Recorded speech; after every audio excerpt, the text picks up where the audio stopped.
Sophie Cunningham just got punished, and what came after made her explode online. The Wnba gave her a $400 penalty, but fans turned her into a sensation. One tough foul, a few bold interviews, and suddenly she's gained 1.1 million TikTok fans, nearly 800K on Instagram, a jersey that's out of stock until July 8th, and the strongest support of her whole career. So let's be honest, Sophie Cunningham didn't just knock down JCS Sheldon, she lit a fire under the Indiana fever. And now she's finally broken her silence.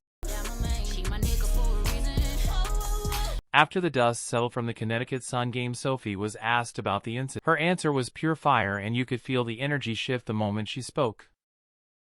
I know you obsessed with me and I get it. Stay in your lane and stay out my business. Over there. Y'all running. And she's not lying, that's what Sophie has always brought, that's who she was in Phoenix. Every top team has a player like that, and if you don't, you get punked, you get bullied, you get shoved around while the refs look the other way. People want Caitlin Clark to fight her own battles, but she's a finesse guard. Name one finesse guard that looks for physical contact. Steph Curry doesn't. If someone goes at Steph, Draymond steps in. Gained, I think, 500,000 followers and such, and your jersey selling out. How cool is that for your... Yeah, you know, it's cool. It's funny what kind of people are attracted to. You know, I'm just trying to keep the main thing. The main thing is that's basketball, trying to win games, sticking up for my teammates. And that's all part of it. I think all that stuff it's fun and whatnot, but at the end of the day, we need to win some basketball games.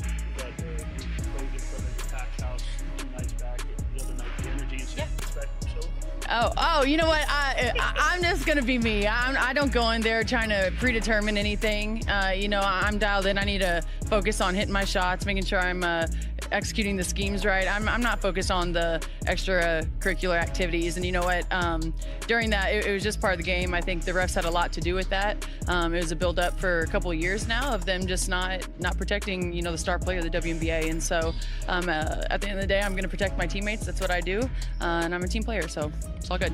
Let's talk numbers. Sophie Cunningham signed a one-year, $100,000 contract with Indiana. In just 1 week, thanks to that foul, she's on pace to earn 10 times more in brand deals. According to Open Sponsorship, an athlete with 500,000 Instagram followers can earn $20,000 per post. Sophie's already close to 800,000. On TikTok, she's crossed 1.1 million. Realistically, she's making between $40,000 to $70,000 per sponsored post right now. She was already working with Adidas and Quest Nutrition, but now offers are pouring in. She's gone from a gritty wing player to a marketable brand, and the best part, she kept it real. She didn't chase clout, she didn't act fake, she just did her job, protected her teammate, took the fine, and walked away a hero. Fans are all in. GoFundMe pages are trying to pay her fine, and her TikToks are pulling in millions of views.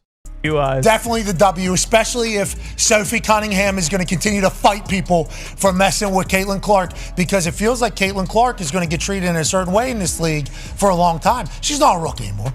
Okay? She's already proved herself. She's won. And then there were some, ladies last night that were trying to go a little physical. And in last year, I think something we noticed, and I think a lot of people noticed, is when Caitlin would get bullied, nobody would do nothing. That's right. Nobody would do nothing. It was like, hey, they didn't know, like, whoa, I can't believe this is happening. I can't believe people are doing this to Caitlin Clark. Teammates weren't jumping in there. They bring in Sophie Cunningham. I had no idea. Sophie Cunningham was a black belt at the age of 6. Yeah. Yep.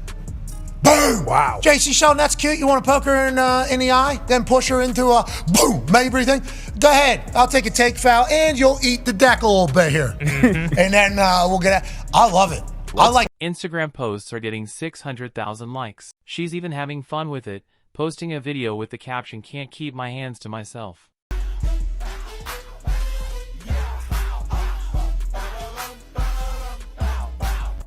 And just when I thought I could palm it, you better drop to your knees and bark like you want. Bet you we won't speak again. Favorite player on your favorite team. Here in my DM.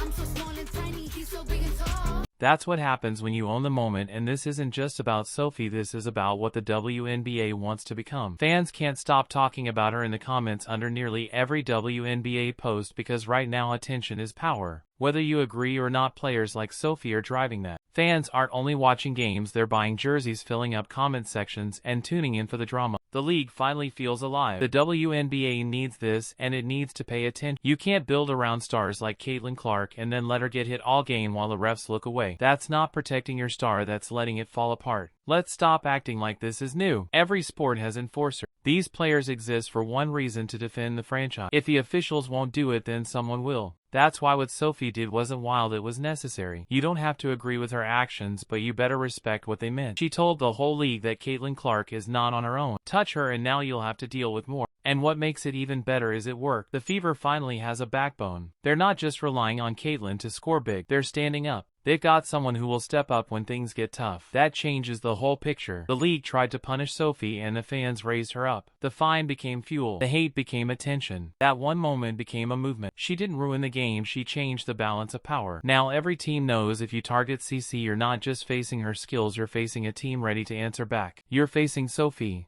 And this isn't just a sports story, it's about loyalty, about someone stepping up when no one else would, about showing your star she's not alone anymore. So tell me, was the fine fair? Did Sophie just do what the refs refused to, or did she change what it means to have someone's back in this league? Let me know in the comments. And if the league keeps failing to protect its biggest stars, then Sophie Cunningham might end up being the most valuable player in the WNBA. Like it or not, the enforcer era is back and Sophie is leading it. But this isn't just a media wave, it's a marketing masterclass. Sophie didn't drop a notes app apology. She didn't cry on screen. She leaned into it, owned her part, and the result is a brand identity that feels bold, honest, and real. Brands don't chase drama, they chase direction, and so she showed everyone exactly who she is, and this time the internet didn't cancel her, it celebrated her.